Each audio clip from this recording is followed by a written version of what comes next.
మరిడేశ్వరరావు బాధపడకు. ఆ సత్యంగాడిని పట్టుకుని వాడి బ్రతుకుని ఎలా సమాప్తం చేయాలో ఆలోచించు. అది మీ కూతురు చంపిన సత్యంగాడికి మీరు రివర్స్ కొట్టాలని నచ్చా. ఇంకా ఎవరి కోసం చేయాలయ్యా? ఉన్న ఒక్క కూతురు పోయింది. కూతురు పోతే మాత్రం ఆ పొగరమో సత్యంగాడి మీద పగ మిగిలేదు. వాడిని పట్టుకుని చిత్రం వచ్చేసి. అయ్యారు, ఇన్స్పెక్టర్ వస్తున్నాడు. Good morning sir. ఇన్స్పెక్టర్ గారు, ఆ సత్యంగాడిని పట్టుకున్నారా? ఇంకా లేదు సార్, ఆ ప్రయత్నంలోనే ఉన్నాం. ఈ మాట చెప్పడానికి వచ్చారా? వీళ్ళకి తెలిసిందా ఒక్క మాట కదండి. పరిపాలించే వాళ్ళం మనం, పోలీసులు మహిమకు. పోనీ ఎప్పుడు పట్టుకుంటారో చెప్పండి. అతన్ని పట్టుకోవడానికి ఒక చక్కటి పథకం వేశాం సార్. మీ అమ్మాయి గారి గదిలో అతని ఫోటో ఏదైనా ఉంటే ఇవ్వండి. రేపు పొద్దున్నే పేపర్లో వేయించి గాలించి మరీ పట్టుకుంటాను. ఇదిగో చలవయ్యా, నువ్వు ఎప్పుడు ఏడుస్తావో తెలియదు, ఎప్పుడు నవ్వుతావో తెలియదు. ఇప్పుడు ఎందుకు ఏడుస్తున్నావు? ఆ సత్యంగాడి ఫోటోలు అమ్మాయి గారి గదిలో ఇన్ని దొరికాయండి. దొరికితే ఇవ్వచ్చు కదా, దానికి ఏడుపు దానికి. ఎక్కడున్నాయి? కడుపు మంటతో ఈయన ఫోటోలన్నింటినీ సింపి తగలెట్టేశాడండి. రైట్, ఏదో విధంగా ఆ ఫోటో సంపాదించి మేమే అతన్ని పట్టుకుంటాం. అదేదో త్వరగా కానివ్వండి. ఆ సత్యంగాడిని ఉరికంబానికి ఎక్కించేంత వరకు నాకు శాంతి లేదు. అది డాడ్, నేను ఇక్కడ హోండా కార్ కొన్నాను. ఒక ఫ్లాట్ కూడా బేరం చేస్తున్నాను. చాలండి, పెద్ద కొడుకు అంటే మీకు ఎంత ఇష్టమైనా ఇలా అక్షరం విడమరి చదవక్కర్లేదు. అది లేవండి. ఇదిగో ఇది చిన్న కొడుకు రాశాడు, దీన్ని చదవండి. నాన్నగారికి అమ్మగారికి నమస్కారములు. చూసారా, చిన్న కొడుకు ఎంతైనా చిన్న కొడుకే. లక్షణంగా అమ్మా నాన్నకు నమస్కారాలు అని రాశాడు. వీడున్నాడే డాడీ జాడీ అంటే ఏదో పెద్ద ఇంగ్లీష్. నన్ను చదవండి.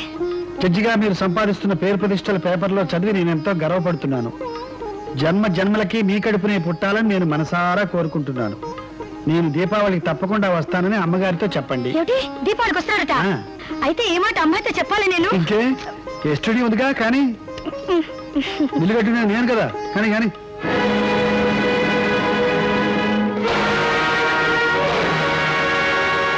Good morning sir. Good morning, కూర్చోండి. పర్వాలేదు. నమస్తే అండి సార్.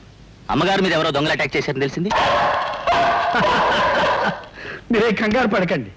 అది మా ఇంటి కుక్క కాదు, పక్కింటి కుక్క. పక్కింట్లో 6 మాసాల క్రితం దొంగలు పడ్డారట. కుక్క ఇప్పుడు మరుగుతోంది. మీరు కోర్టులోనే కాదు సార్, ఇంట్లో కూడా మా మీద చురకలేస్తున్నారు. ప్రసాద్, 4 కాఫీ తీసుకురా. అలాగే సార్. ఇన్స్పెక్టర్ గారు, ఏంటి విశేషం? ఏం లేదు సార్, పోలీస్ సంక్షేమ నిధికి చందాలు వసూలు చేస్తున్నాం. సుజా, ఆ బ్రీఫ్ కేసు ఎలా? నువ్వు వెళ్ళి వెంటనే కాఫీ పంపించు.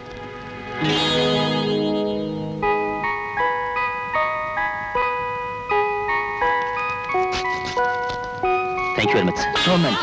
రా, అలాగే రా. ఏమండి, వీడి అవతారం చూడండి. ఏమిట్రా? కంగారులో చక్కెర డబ్బా అందుకోపోతే జారి పడింది సార్. దాన్ని పట్టుకోపోయి మైదాపిండి మీదేస్తున్నాం. భలే వాడివయ్యా, మొత్తానికి మా కాఫీ లేకుండా చేసావు. ఏది బాబు, నీ మొహం ఒకసారి చూడండి, లక్షణంగా ఉంది. Thank you. వెళ్ళి స్నానం చేయి. వస్తాం సార్. ఇన్స్పెక్టర్ గారు, ఏంటి? మీ నిధికి నా తరఫున కూడా ఇస్తున్నాను ₹1,000. Very good. పోలీసులంటే నీకు చాలా గౌరవం. చాలా గౌరవం, చాలా గౌరవం. వస్తాం. వెళ్ళండి.